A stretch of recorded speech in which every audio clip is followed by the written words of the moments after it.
order at 10 a.m. I will read the land acknowledgement. The city of Thorold is situated on treaty land. This land is steeped in the rich history of the First Nations, such as the Hattaway-Romp, the Haudenosaunee, and the Anishinaabe, including the Mississaugas of the Credit First Nation. There are many First Nations, Métis, and Inuit people from across Turtle Island that live and work in Niagara today. The city of Thorold stands with all Indigenous people, past and present, in promoting the wise stewardship of the lands on which we live. I'll go to number 3, declaration of interest. Are there any? Seeing none, I'll move on to number 4, adoption of the agenda. Before I get a mover, there is some items that I did miss getting put on the agenda, but I think what I'll do is I'll raise them under roundtable, and then in the future I'll make sure that I provide the city with all the items that I want to see on the agenda. Can I get a mover and a seconder to adopt the agenda? Councillor O'Hare moves and Councillor Longo seconds. All those in favor? Opposed, if any? Okay, that's unanimous. Adoption of the minutes from Friday, March 31st, 2023. Can I get a mover and a seconder to adopt the minutes? So moved. Okay, moved by John Hamilton and seconded by Councillor O'Hare.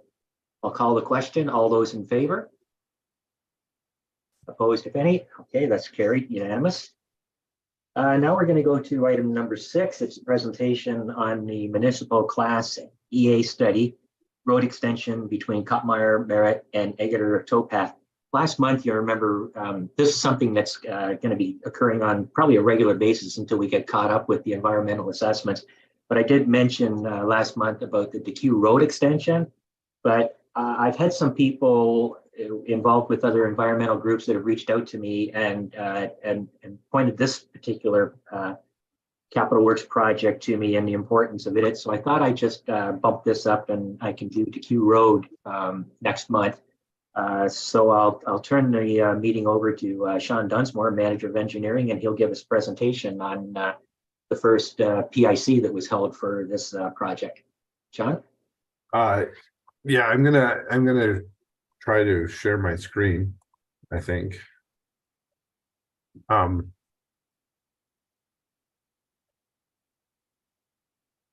show you some slides that were presented at the original meeting. This meeting was held a few weeks ago.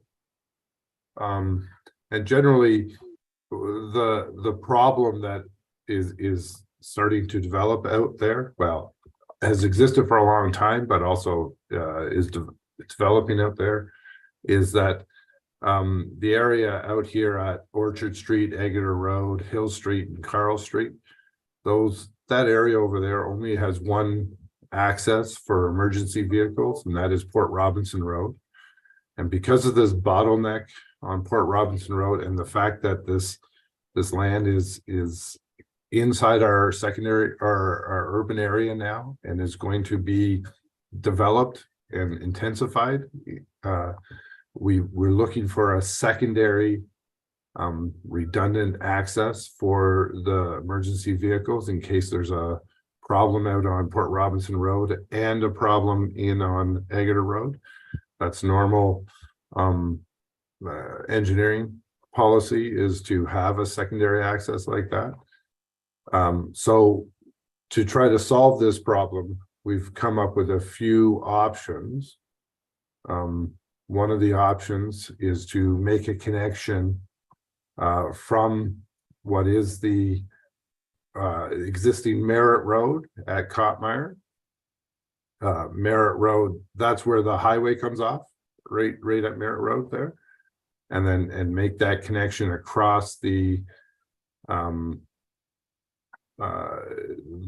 open area there and connecting it to Eggeter Road, and then potentially having connections as future development happens in this area to coming right off that intersection as well. The good points about this proposal is that it's probably the shortest distance and therefore the least expensive. The difficulties with it are, one, this road will likely short circuit and very few people will actually head up to Port Robinson Road and go across that way. So this will probably become the main thoroughfare through the area. Not to say that's necessarily a good thing or a bad thing, but just we need to design the road accordingly. And then the other downside is this area here identified in the green is all provincially significant wetland. So putting a road through a provincially significant wetland is challenging and may not be the best thing for the environment and other elements there. Okay, the next option that we were looking at was using our existing road allowance on Merritt Road. And so instead of coming across at the Merritt Road where the highway is, actually come down to the little section of Merritt Road that exists already down at the south here, and then bringing that straight across and making the connection to Exeter almost at the ES Fox factory. This has some positives in the sense that the distance between this road and Port Robinson is about the same either direction. So the Merritt Road traffic may not shortcut like the other one did. Therefore, the road can be a slightly smaller cross section and have less expected load on it. Also, it avoids a lot of the provincially significant wetland, but doesn't avoid it all. And then there's a little bit of a conflict with the way ES Fox works their trucks in there, because this area here is a dock area for the ES Fox utilizes every year or all the time, because they bring big equipment in and take big equipment out. So they use this dock area, and us putting a municipal road in there causes a little bit of a problem, but with nothing that we can't kind of work out. And then the other option we looked at is taking it even further south, avoiding the provincially significant wetlands altogether, coming down around the south end of any of the existing properties.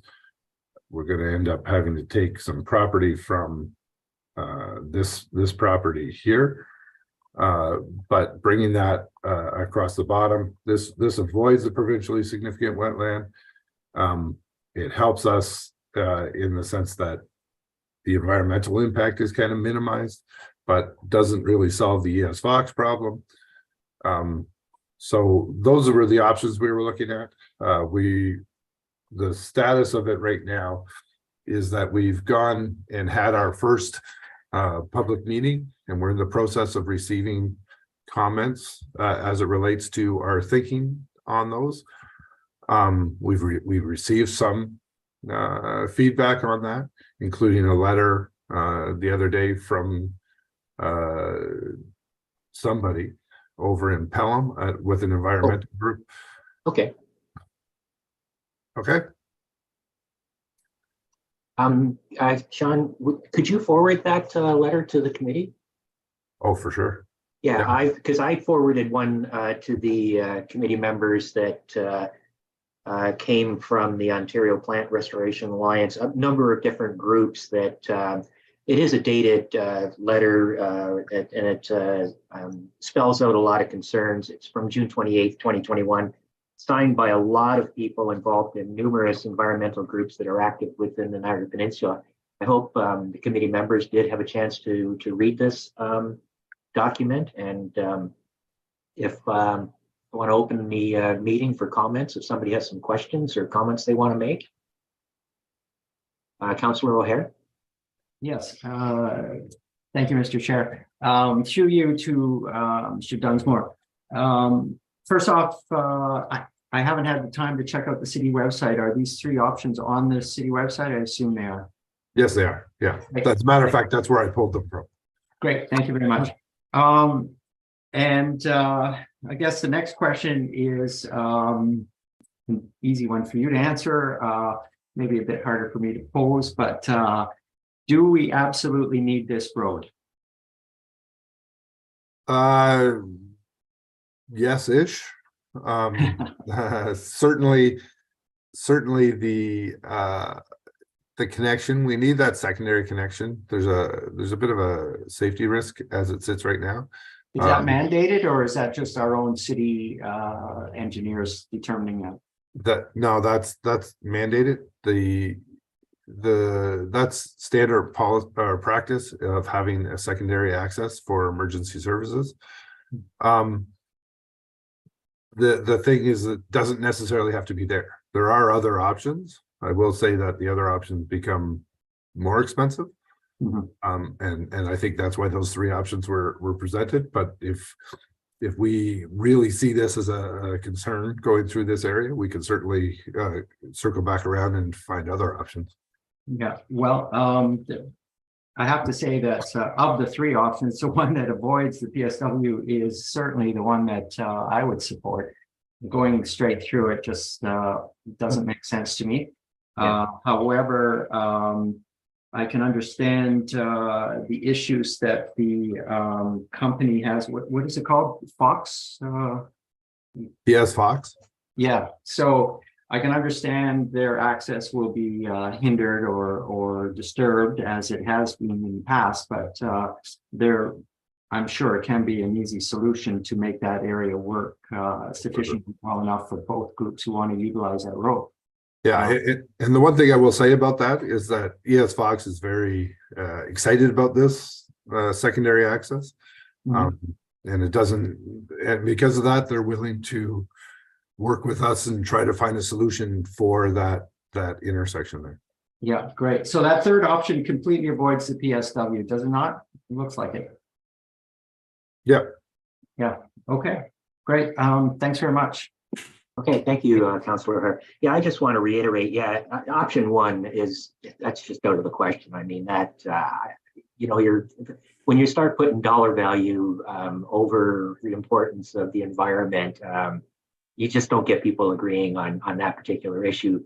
Some of the points that were made in this document that I forwarded, there are some changes that people are making in their lives, through the pandemic. It had a lot of people working remotely, and some of them may be going back to work. They may have the option of going to work or working remotely too, so they're minimizing their driving time. It's mentioned that this is all about avoiding congestion. But sometimes congestion is a good thing because it has people thinking about different options on how they want to get back and forth to work, whether they're going to carpool,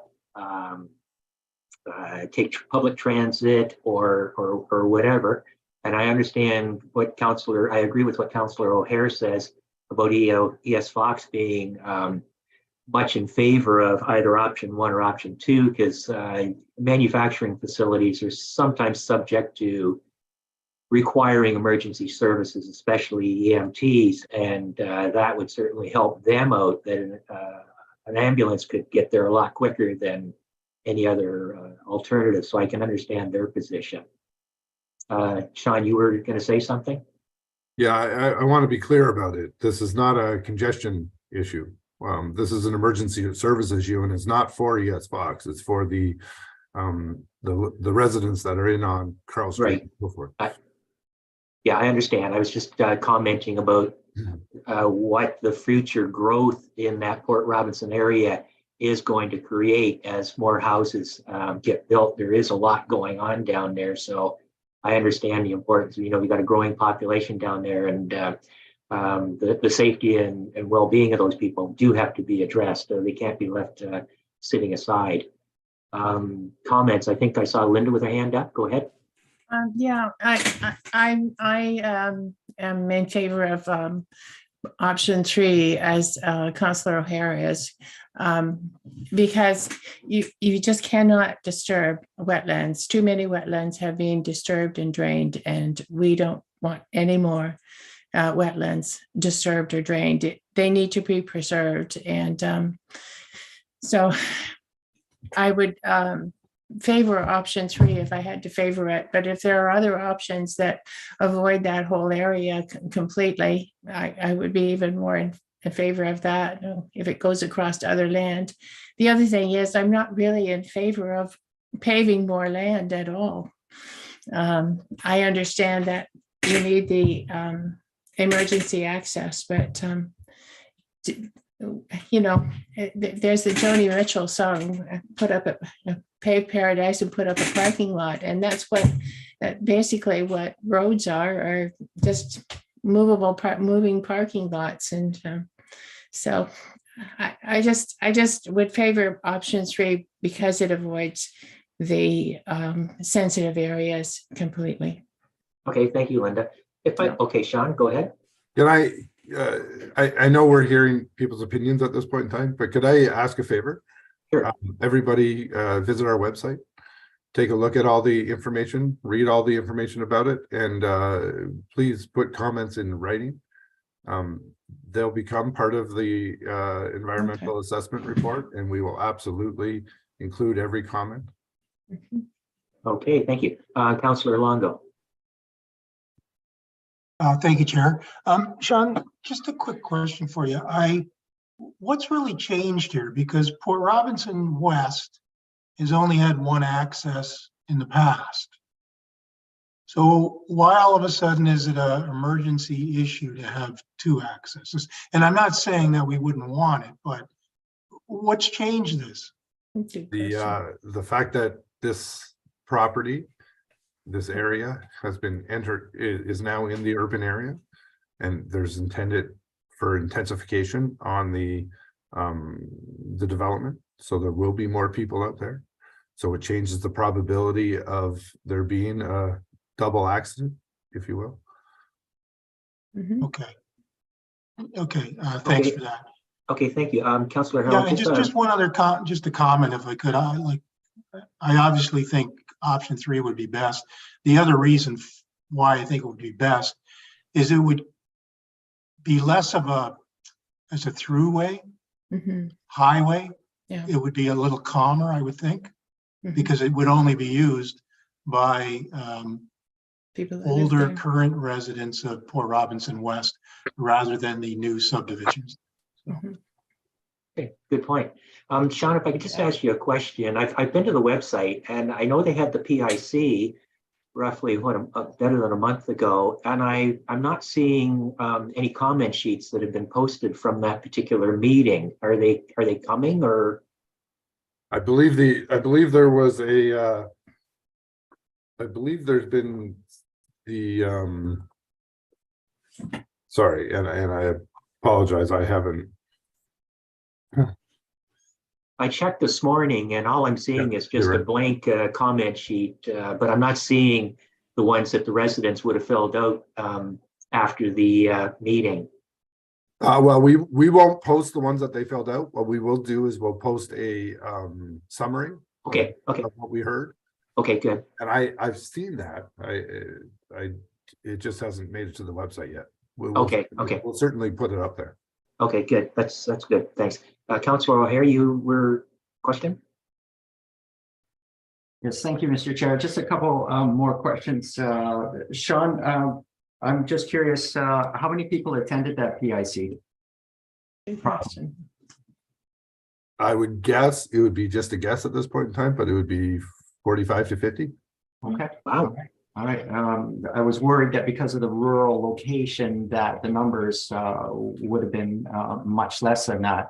And this is a much broader issue. It's not just for those who live in that area, it's for all of us. So yeah, thanks to hear that number. That's a good number. Yeah. Yeah. The other thing I was wondering about, and this might be a question for you, Sydney, or Councillor Longo, are we as councillors allowed to make comments on the website? Yeah. Great. Thank you very much. Oh, okay. Sean? Councillor O'Toole, Councillor O'Hara said that he would like to see it maybe at a different location. Is there a different location you would prefer?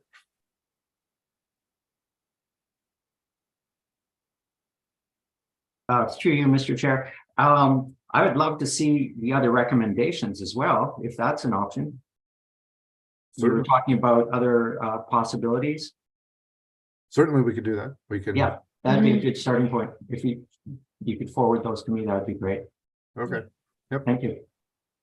Okay, I maybe have one more question. When would the start date for this project begin? Is there a timeline that's been established? Start date for the construction? Yeah, Oh, no, that has not been established. years down the road maybe, or Yeah, based on our 10-year forecast and stuff, I would say 2026, 2027, somewhere in that range. okay, so we got lots of time to really mull this over. Well, we would like to wrap up the environmental assessment, so have a report of what we're going to do by the end of this year. Okay, very good. Okay. Any other comments on this particular topic? So we are basically just receiving this for information then, and we can move on now. Okay, let's thank you very much. That was interesting. Correspondence. I don't have any correspondence that I can report. So we'll go to committee business. And again, I'll turn to Sean Dunsmore, Manager of Engineering, to update us on the Broderick Avenue reconstruction.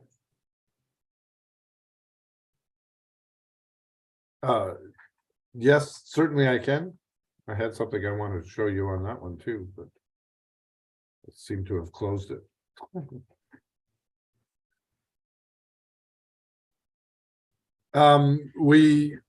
After the feedback we received from our public meeting back in whatever, about a month ago now, we went back out, we took that information and we redesigned the Broderick Road.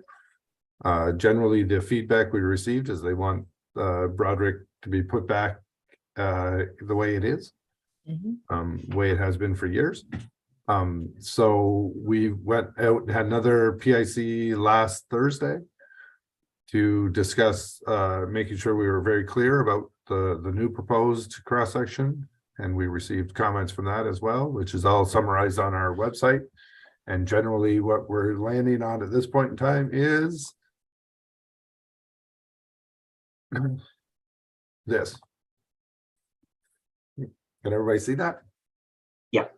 So generally it's going to be a cross section very similar to this, which is, with the exception of maybe filling in some gaps on the sidewalks, what's out there now.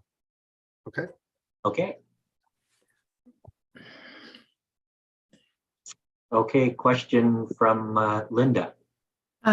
Yes, Sean, what's out there now? But are you going to be able to put a bike lane on either side?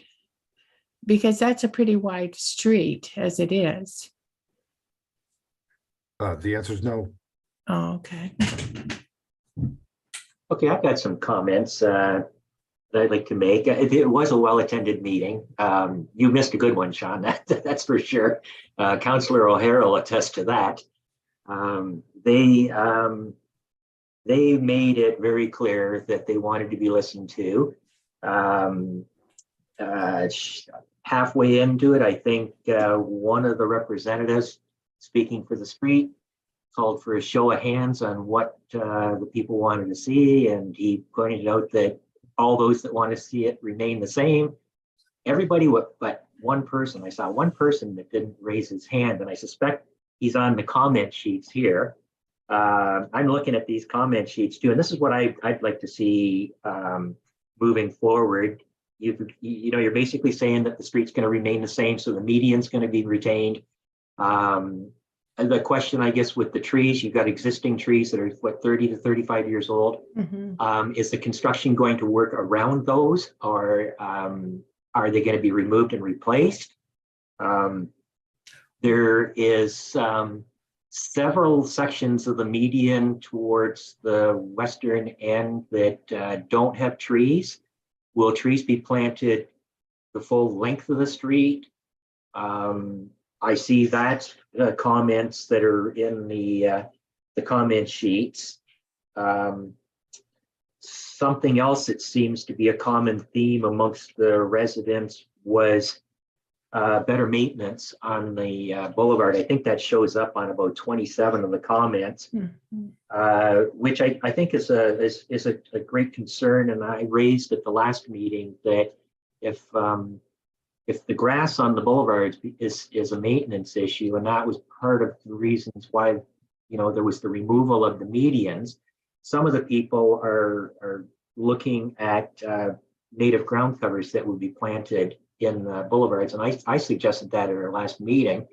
And there's two reasons that I think that's a good idea that should be considered. One is the maintenance costs are reduced. And another is if you're planting a lot of new trees along these medians, one thing that's a real enemy of trees is weed whackers. And when you got workers that are going in cutting grass and they're trimming grass around the trees, you're no doubt you're going to damage some of the bark at the base of the tree, which is going to lead to diseases on the trees, and it's going to shorten the lifespan of these trees. So are we looking at trees all the way down? And is there an option or a timeline later on when discussion of how the boulevards are going to look?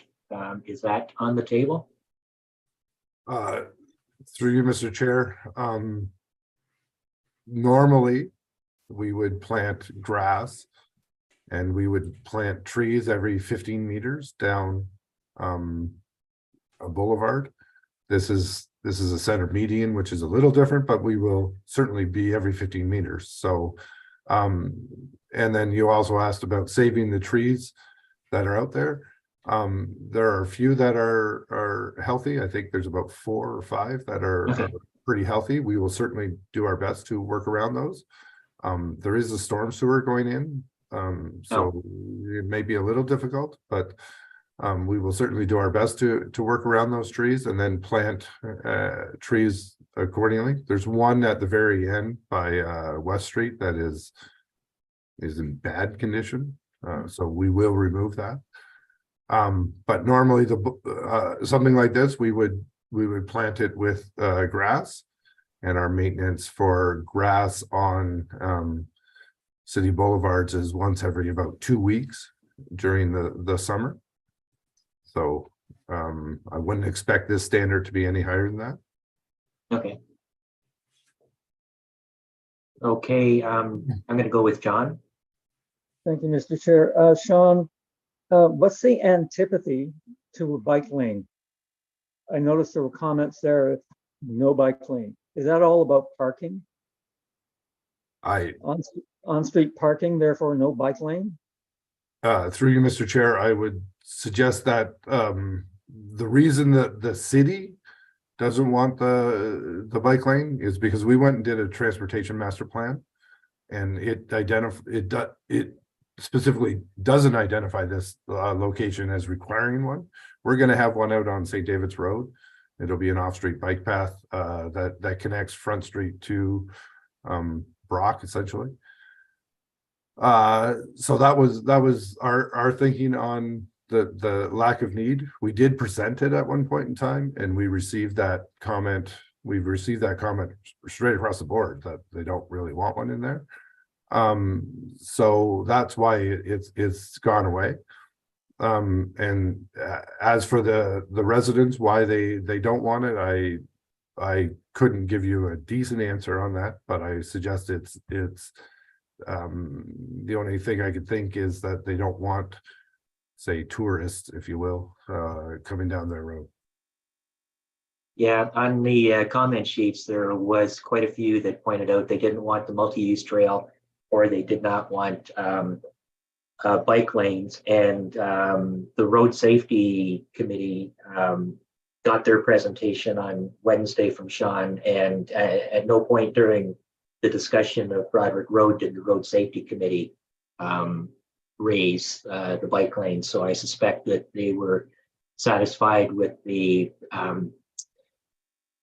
solution that's been provided with retaining parking on both sides, retaining the median, and retaining sidewalks. That's what the residents seem to favor most. I'm going to go with Linda, comment? Yeah, Sean, there is an echo grass that can be planted. And this echo grass, as it grows, if it grows too long, it will flatten itself. You don't have to mow at all. And so that could be planted on the boulevard and wouldn't need mowing, which would save some money. It's probably a little more expensive seed, but it would save money for maintenance. And it would also save the weed whackers, keep them away from the trees. Okay. That's a very good point. That is a good point, Linda. Besides the native ground covers, there are a lot of native low growing grasses. I'm not too sure the susceptibility to salt.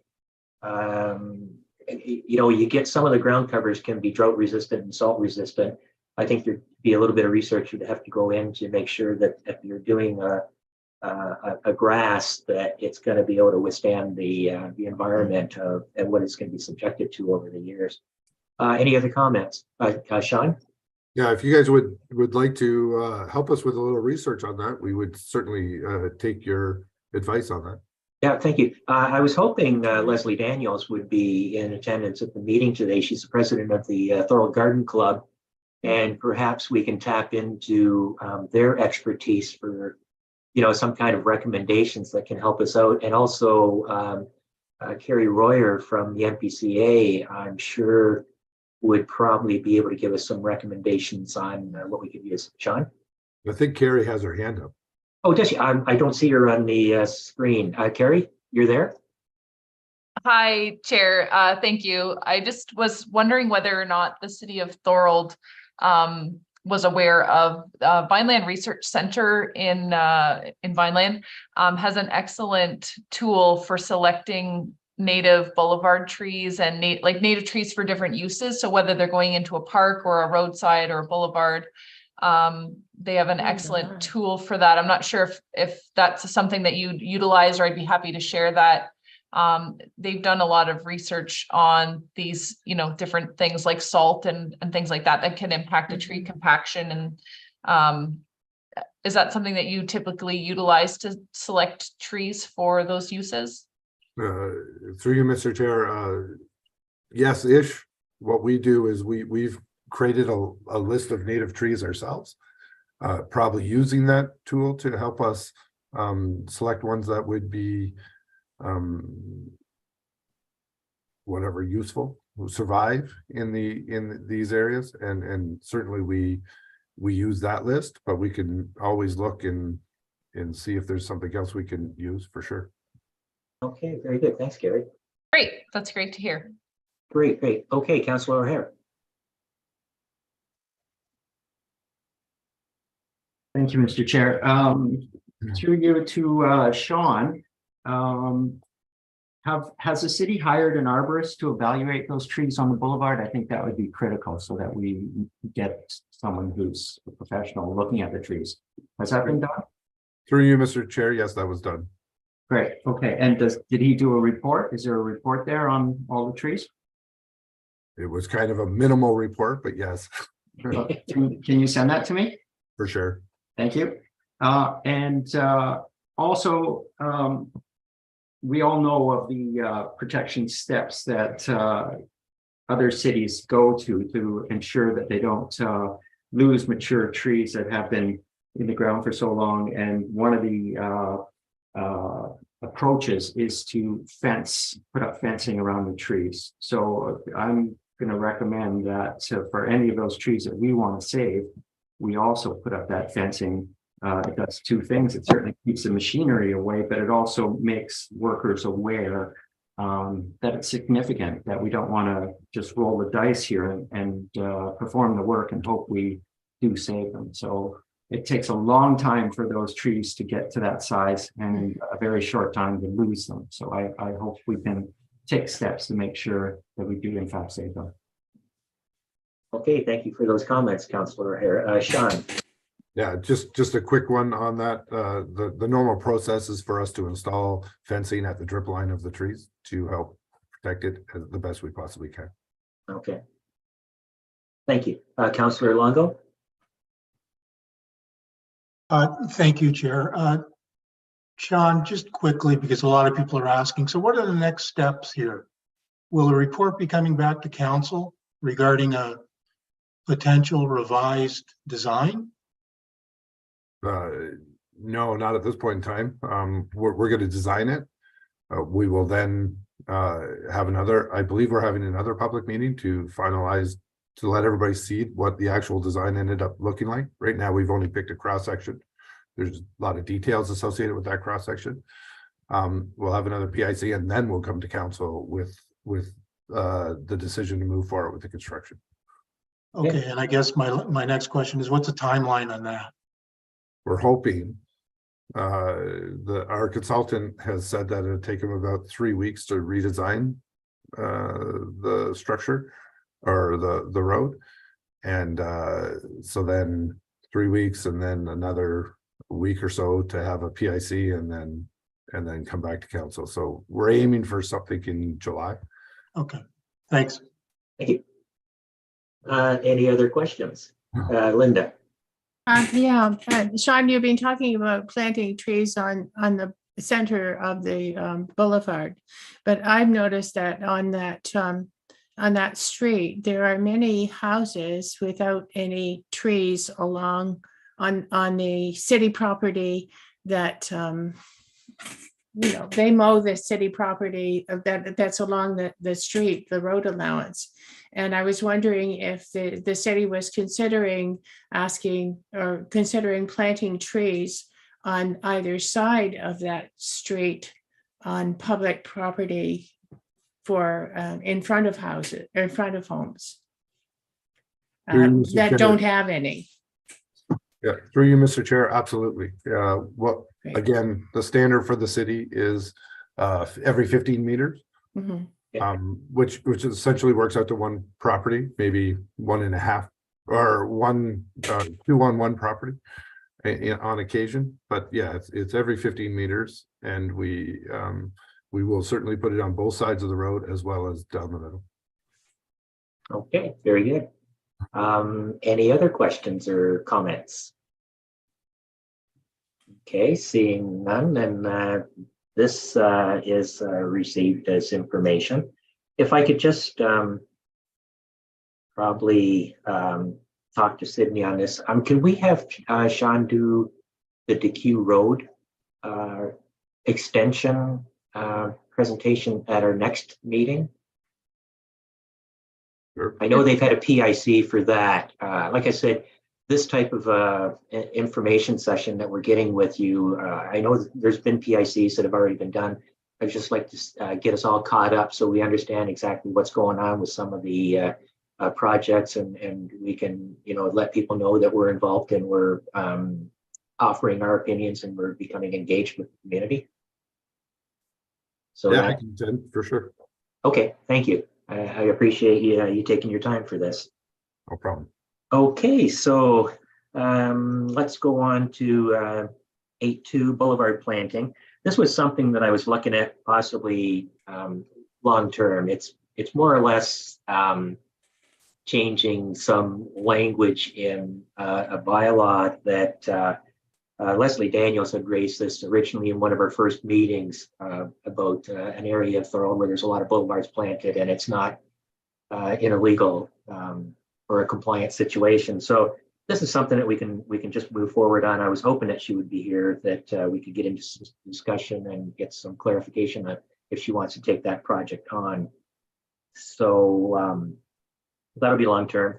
Next is community gardens, and I reached out to update. I've been following a group in St. Catharines that is involved in, they just recently done a community garden in the York Taylor Street area. It's a Hague neighborhood group, and they work with Niagara Community Garden Network, which is an arm of United Way.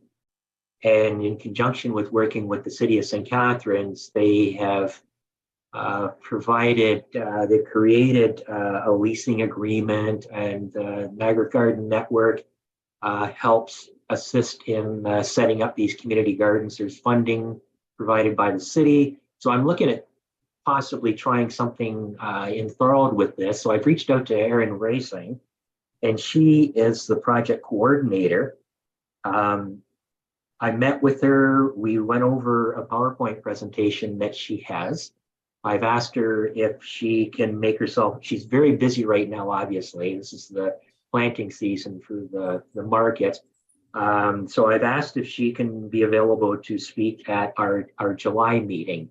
I'd have to call a special meeting for that because her presentation is 30 to 35 minutes, along with a Q&A. And I've also reached out to One Thorold. I'm not too sure if you've heard of that organization, but they are trying to create little community hubs themselves. I don't know if this group would fit in, because when you're dealing with these community gardens, they're generally installed on city-owned property. So I looked at the map that One Thorold has, and it looks like it's a lot of neighbors that are just connecting with each other. So I'm waiting for a response from them to see if they want to participate in the meeting that I'm going to have with Erin in July, and we can move forward on that one. So that's where we are with that particular item. Any comments or that people want to say about this type of an initiative? Councillor O'Hare? Yes, thank you, Mr. Chair. So I've been in touch with Erin as well, and I can understand the busy season that she's facing right now. So hopefully we will be able to connect with her again. And I've taken some drives through the city looking at city properties where some sections could perhaps be devoted to some community gardens. And I must say that we do have some large park areas that could share a slice. So once we hear from Erin and see her presentation, then it might be worthwhile to arrange a tour of Thorold's spaces and get her comments on what would be potentially possible areas to create the community gardens. So I love the idea, especially in this day and age when food costs are so high. And let's face it, it's also very good for on many, many levels, not just for food, but mental wellness and the environment. So it's just another great story. So hopefully we can pursue this and maybe start to create some within Thorold. Oh, thank you, Councillor. I agree. I mean, when I spoke with her, and she did, I spoke personally with her too at it was a sod turning ceremony for the Hague Garden. That's where I met her, and we had quite a conversation. And the city of St. Catharines, I mean, it's surprising how many of these community gardens exist. I think there's got to be at least 40 scattered throughout St. Catharines alone. The one that I've been following, mostly the Hague Garden one, it's small. It's a little pie-shaped lot. They've got 6 4x8 beds that they've established. The city's going to allow them to install 2 more next year. I think next week there is plans the city is going to pour a concrete pad for a storage shed that the group was able to buy from Home Depot at a very reasonable cost. And Home Depot has offered to install it and set it up for the group. The city is also I believe it's going to be sometime around July, they are going to hook up a water line for them to have a water supply for the gardening. So it's quite an organization. I've got a copy of the lease agreement, and it's going to be about 20 pages. It's well spelled out what the requirements are. The St. Catharines will supply about 50%. They'll put forward about 50% of the operating cost, and then it's up to the community group itself to engage themselves in fundraising initiatives to raise the money to cover the balance of the other 50% of the cost of the garden. So with the help of the Niagara Community Garden Network, you know, they are very knowledgeable what they do. And they also have an extension of the program where they have pop-up produce markets that allow these neighborhood hubs to acquire produce at very discounted prices to be able to sell them within the neighborhood. And the produce, from what I understand, is some of it comes from Niagara College. They've got a horticultural site where they're growing vegetables at, and there's another one that's located in Vineland, and I suspect I have an idea who the person is, but I'm not going to mention the name. And they provide the produce, so it's not just necessarily directed at neighborhoods that are needy. It's just to help the availability of the produce to be brought out to the people at a much more reasonable price than what you're buying at the grocery stores. So it's a great concept, and hopefully we can start moving forward after Erin does her presentation, and maybe we can get something going for next year. Any other comments? Okay, seeing none. Let's go on to member feedback. Is that similar to roundtable discussion, or what is that particular line, Sydney? Through Mr. Chair, I believe that was just on there to get member feedback in general. Okay, I think we can probably cover that under our roundtable. So let's go on to roundtable, and these are some of the issues that I might have missed on the putting on the agenda. And I sent out, I did some looking around on the net one day, and we were talking about dog feces. So I sent out some sites for poop receptacles that might be suitable for use in certain parts of the city. I did get some feedback on some of the people. These certainly aren't a cheap initiative. There's different options. It looks like some of them, they are maintained by a service provider. So they're installed in certain parklands, and then the service provider comes along and collects the waste. It seems like they have a receptacle that's buried into the ground, and the service provider comes along, and with a special piece of equipment, they lift it out of the ground and they swap out the receptacles and put in another one in the ground. So the one that I'd sent out almost looked like a mailbox on a post. And so there's no odors, there's no chance of anybody using it as a garbage receptacle. Any comments, or did anybody do any research themselves on the internet at all? I mean, John, this was your pet peeve. With my pet issue, no pun intended. I actually spoke to a friend in Halifax, and they have some of those in place in Halifax. And she said that the only problem that she sees with them is that they're not emptied often enough. So I don't know whether that's a city issue in Halifax, or if it's that they have a provider who's not as doesn't empty them as frequently as should be. They are expensive. They're like $5,000 a piece. Yes. Yeah. I don't know that that's the most logical solution to this problem. I'm a big fan of putting up a sign on a big garbage can. I know that doesn't always work, but I've noticed that since there's been a garbage receptacle installed on the West Side Trail at Regent Street, that there are a lot fewer bags of feces hanging off the trees or off the fence and so on. They're actually in the receptacle. Yeah. And I did a little research, and the experience is that on trails such as the West Side Trail, the dog feces usually accumulate in the first 100 to 150 meters of the trail,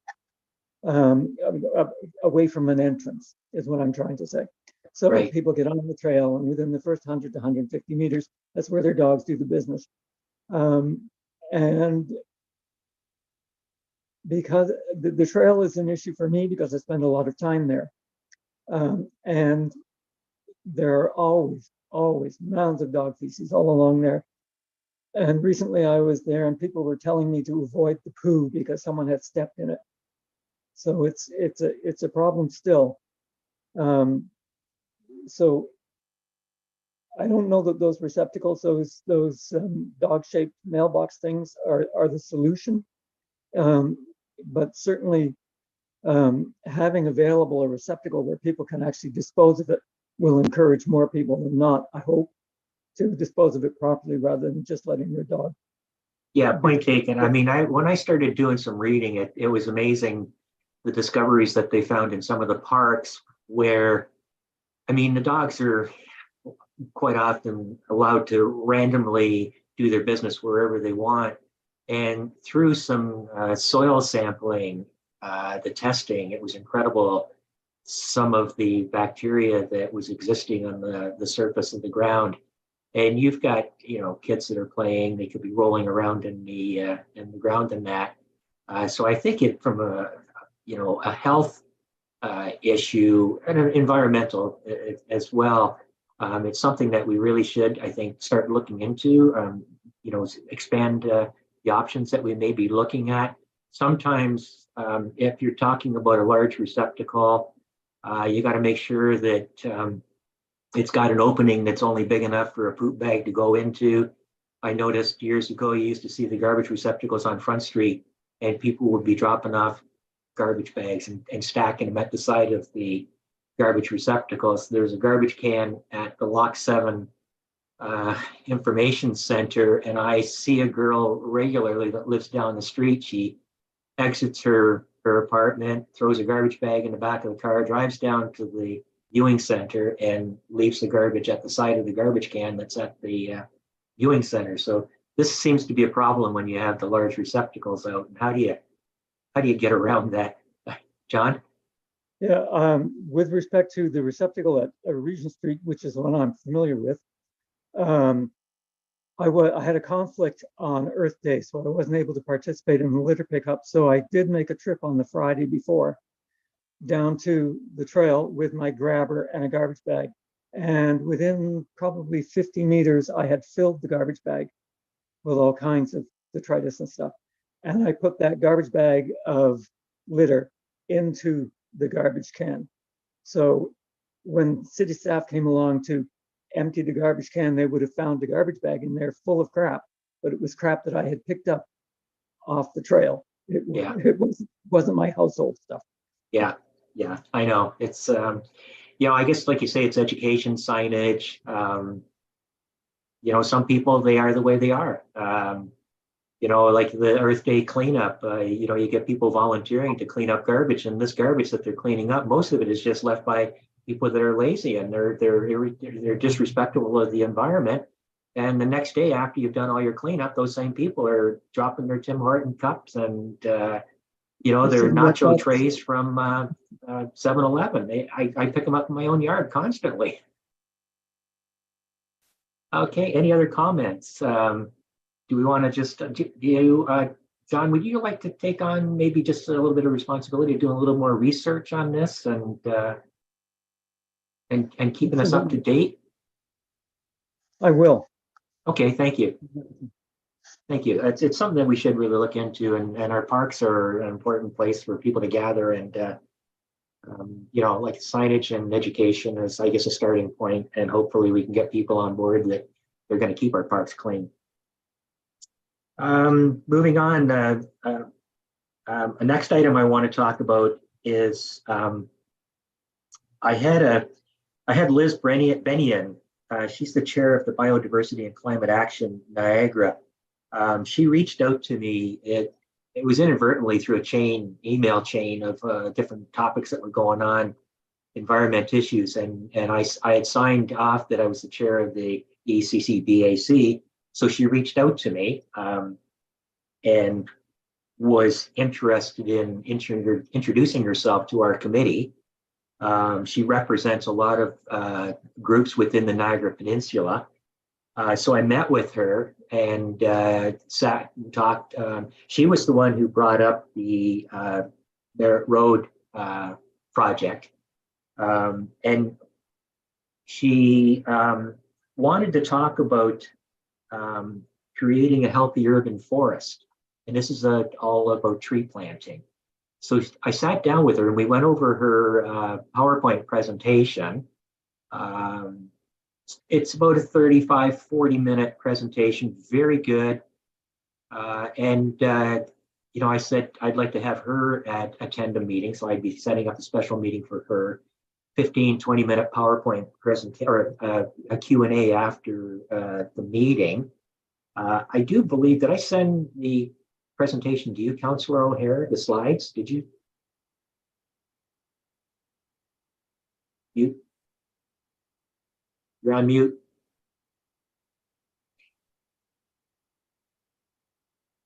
Zoom, zoom, zoom. Yeah. Yeah, you did send them to me, but I couldn't seem to open them. I'm not sure what the issue was there. So if you could resend them and maybe I'll try opening them with a different format or something. Okay, I just downloaded it as a file and forwarded it off. I think Ava got it because I sent it to her. So anyways, we talked. Brilliant, just a phenomenal speaker. So what I'd like to do is, Sydney, I'd like to have her speak at, I'm going to call a special meeting prior to our June meeting and have her do a PowerPoint presentation to the committee. I'll cap it at about an hour and then we'll follow with our standard meeting after that. So her name is Liz Bennion, Bennein. And her presentation will be creating a healthy urban forest. And she's the chair of the Biodiversity and Climate Action Niagara.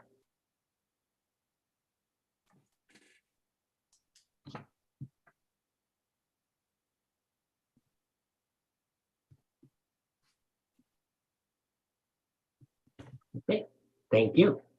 That's it for my roundtable. Can I go around the table there? John, have you got anything to add? Yeah, I would, I'm going to rate it, following up what you just talked about an urban forest. Tree Canada grants process opens in October. It's open for a month till November. They adjudicate those applications and make announcements in March. So the coming grant cycle, they would be making the grants in the early spring for implementation next spring. For a community project, that is a municipal project, the maximum grant is $10,000. For a school project, you can get $3,500. For other eligible community groups, you can get $3,500. So I was thinking that maybe what we might do is strike a working group to look at making application to Tree Canada for funding, and that we look to identify potential projects, bring those back to the committee as a whole, maybe get the application process going on so that we're ready to go when they open applications in October, liaise with schools to identify potential projects there, and just generally work with interested groups to see if we can identify other areas where we might be able to get money to plant trees, whether it's Councillor O'Hare's plantation or perhaps trees along the medians of Roderick Avenue or other areas where there is the capacity to plant trees. One of the conditions of their grants is that part of your plan should include maintenance for the first 3 years so that the trees don't die in the first 3 years, by which time they'd be well enough established that you don't have to do anything else. But they will pay for everything except tearing up hard concrete. They will pay for mulch for soil, for gator bags, for irrigation systems if trees are planted. So it's certainly worth looking at that. Very good. They have another program that they worked with CN on, CN Eco Connections it's called, and those grants are $25,000. But they didn't seem to have anything current on that program. It was the information was from 2018.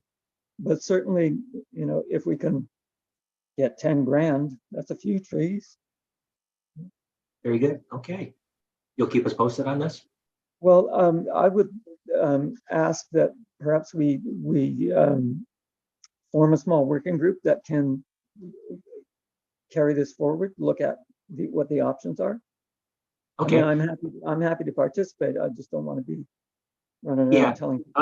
We're minus, you know, a few members, and I think it would be good if maybe we hold off to the next meeting if we've got a better attendance and we can see who wants to step up. I mean, if you're willing to take on a lead role, by all means, we can put that forward, and at the next meeting we can see if there's somebody who's missing from this meeting that wants to join along with you. Are you okay with that? Absolutely. I offer it as a possibility. It just seems to me it's an opportunity that we should not miss. Oh, yeah, I agree. Sydney, we don't need a motion on that, do we? Through you, Mr. Chair, we would need a motion to create a working group, just saying Okay. what the group's for, the timeline, and then which committee members are appointed. For this committee, there can be a maximum of 4 committee members on a working group. Okay, can I have a motion put forward to address John's initiative? I'll move it. Okay, can I get a seconder for that? Councillor O'Hare, all those in favor? Opposed, if any? Okay. Yes, Sydney? Sorry, just to confirm, what's the time frame for this group? Is it going to be a working group for 6 months, a year, the 4-year term? We just need a timeline for it. What do you think, John? 1 year? Yeah. Well, make it a year. the application process is in October, opens in Right. October. Grants are awarded in March, and then Yeah. there's the implementation thereof. And it's a process that happens every year. So we might identify 3 or 4 likely projects and get funding for one this year and be able to move forward in future years. So whether it's for 1 year or the 4-year term, I'm easy. We can always reestablish another one. Okay, why don't we just go with the 4-year term then, because it can roll over every year then, right? Yeah. For an application. Okay, we'll go with the 4-year term then. Perhaps at the next meeting, if we can get another member forward, then we can establish a chair and then working members and see if there's 1 or 2 or 3 people that want to join you. Okay, are we okay on that, Sydney? Okay, thank you. Anything else, John? No, that was it. Thank you. Okay, we'll go with Linda next. Well, I have a bit of a pet peeve too, and it's cigarette butts.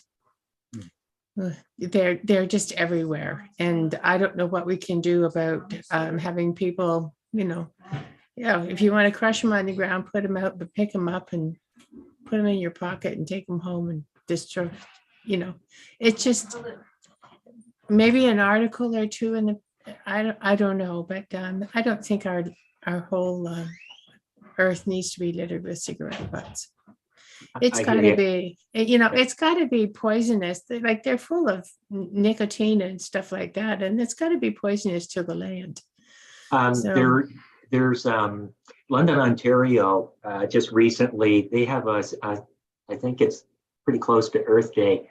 They have a butt cleanup day, and they go around to different municipal properties, volunteer groups, and they clean up cigarette butts, and it's incredible how many they recover.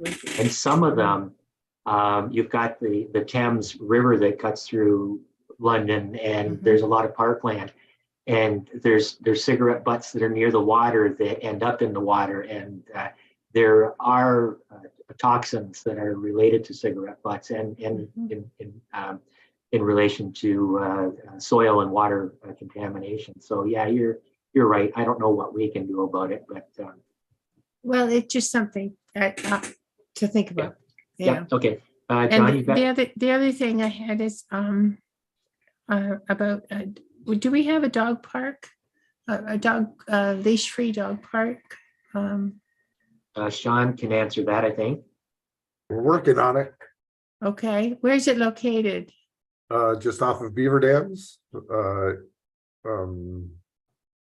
In the kind of there's two peninsulas into Lake Gibson, right on Beaver Dams by the bridge.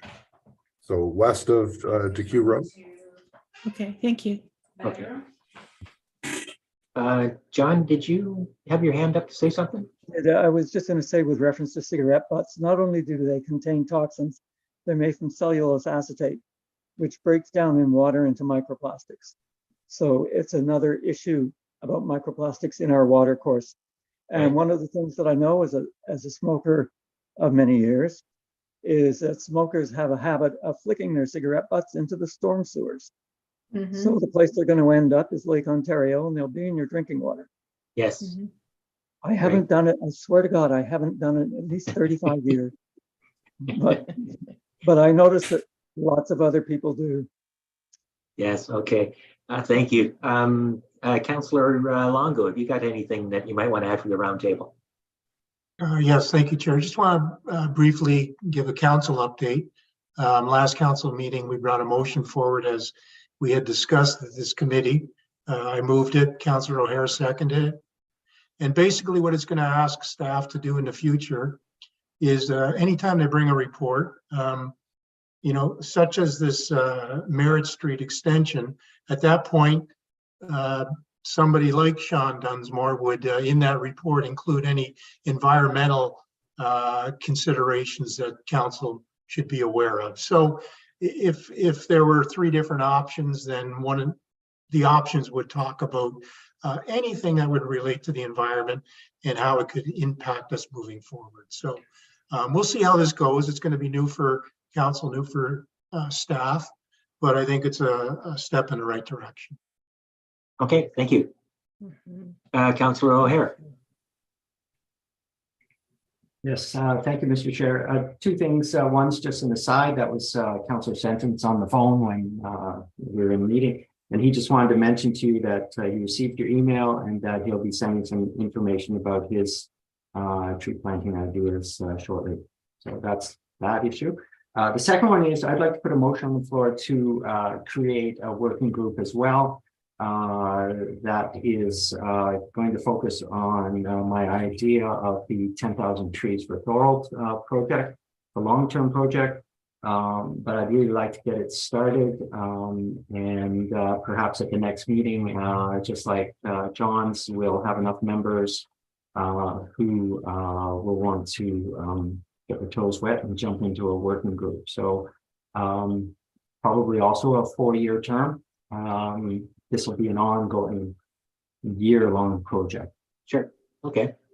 Can I get a motion? Can I get a motion for that? If Tim would like to move, if Councillor O'Hare would like to move it, I'd be happy to second it. Okay, I move that motion. Okay. I'll and, second it. Okay. All those in favor? Opposed? Okay, that's unanimous. Thank you, Councillor O'Hare. Carrie, have you got anything you want to add to the roundtable? I just have a question, maybe for Sydney, with respect to Councillor O'Hare's suggestion of a working group.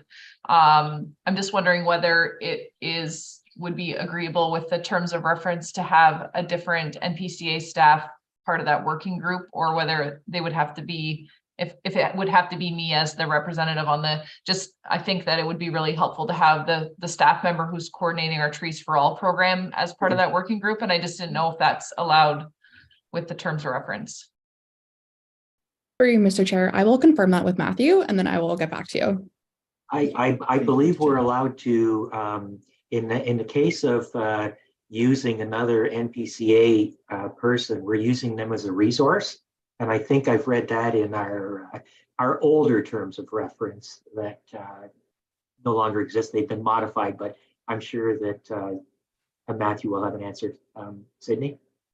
Yes, through you, Mr. Chair. There would not need to be an NPCA representative on the working group. However, members of the public who aren't on the committee are able to join working groups like this if they have experience in the area. So that's where I'm thinking it will likely go, but I will just confirm that with Matthew. Okay, thank you. Thank you. Perfect. And just to like add on to that, the person who I'm thinking of is named Emily Simmons, who's recently joined on with the NPCA, and she actually is a resident of Thorold, so it would also tie in that's nicely nice, yeah. for for all of those reasons. So if that's possible. And then in terms, is it my turn for the roundtable, or do you want me to wait? Yeah, no, go ahead. Okay. Yeah, I please. just wanted to just note the nice article that was out with respect to the project at Port Robinson about the amount of collaboration that was involved in that project. I think the city of Thorold did a really nice job of pulling in a lot of different partners and school groups and things like that. So I wanted to acknowledge and applaud that. And in terms of things coming up with respect to the NPCA, there is a tree planting opportunity if anybody's interested on May 13th in St. Catharines, which isn't too far away from you, at Woodgate Park, I think it is, in St. Catharines. If anybody's interested, I'm happy to share that information. And I believe that the Niagara Geopark group is hosting a trail summit on June 2nd. If anybody's interested in trails in Niagara, it's going to be hosted at Niagara College, I believe, the Niagara on the Lake campus. So just thought those two things may be of interest to the group.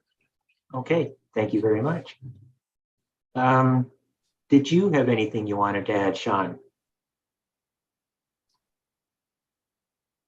Mr. Chair, no, thank you.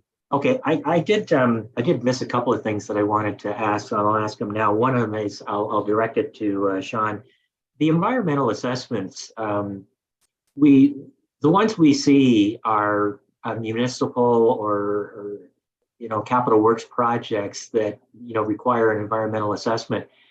When it comes to public projects, are there ever environmental assessments required for them, or what's the requirement that would trigger the need for an environmental assessment? By public projects, you mean regional / provincial / Or I should rephrase that. Private projects, pardon me.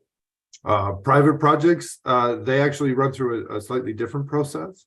Okay. The process runs through the Planning Act for any development that happens on private property. There's planning applications. Those applications have public meetings associated with them, which actually fulfill the requirement of the environmental assessment. The environmental assessment is dedicated specifically, it's a process dedicated specifically to public projects, so public infrastructure. So if there was any development, subdivisions, site plans, anything like that, there's usually a public meeting associated with those through the planning department. That's actually what the Planning Act is about controlling that private development. Oh, okay, I get it. Thanks. One other thing I wanted to mention, and it has to do with the tree planting. I want to applaud Councillor Sentence. At the last council meeting, he put forward intent to put forward a motion to have the city of Thorold engage in a tree giveaway, which is something that's very admirable. It was something that I was looking at putting forward in the future myself.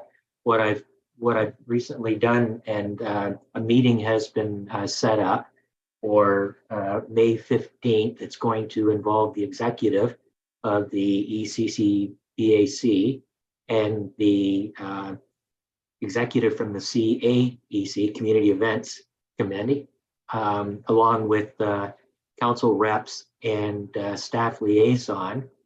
I'm looking at collaboration between the Environment Committee and the Community Events Committee to enhance the Earth Day activities for next year, where after the community cleanup would occur, possibly hosting some type of an event that would involve vendors and people that would be providing education, environmental education that would be more geared towards teaching people how to reduce their carbon footprint. So I would probably be looking at possibly having Carrie be present at this event. I've been at some where the NPCA has been there. So it's going to be, I'd like to see it as a mix of education. Thorold really hasn't done anything like that. I've been involved with so many of these events over the past 7 or 8 years, and I've seen the interest that the public has in learning more and more about how they can become a better environmental steward. So this is just going to be a quick half-hour meeting. We're going to get our toes in the water and see what we can move forward with. And with Councillor Sentence, his motion, this would tie in perfectly with that particular day that at the event, we would be hoping that the city would be having trees available that they would be able to give away to the participants of the event. Any comments or feedback on this? Okay, hearing none, I think that's it for our roundtable. The next meeting scheduled for June 2nd, 2023 at 10 a.m. John, you've got something to add? Sorry, Mr. Chair, I have a question. It's to do with greenhouse gas emissions and whether or not the city of Thorold has targets for reduction of greenhouse gas emissions. I was able to find on the website a list of facilities and some sort of information about the extent of the greenhouse gases that they produce every year. But I haven't seen anything that says that the city has a target for reducing those greenhouse gas emissions as a municipality. So the city's own emissions.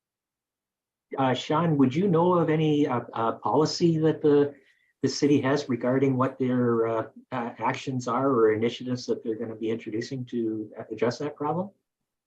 Through you, Mr. Chair, I don't believe there's any initiatives right now in the city for that specific issue.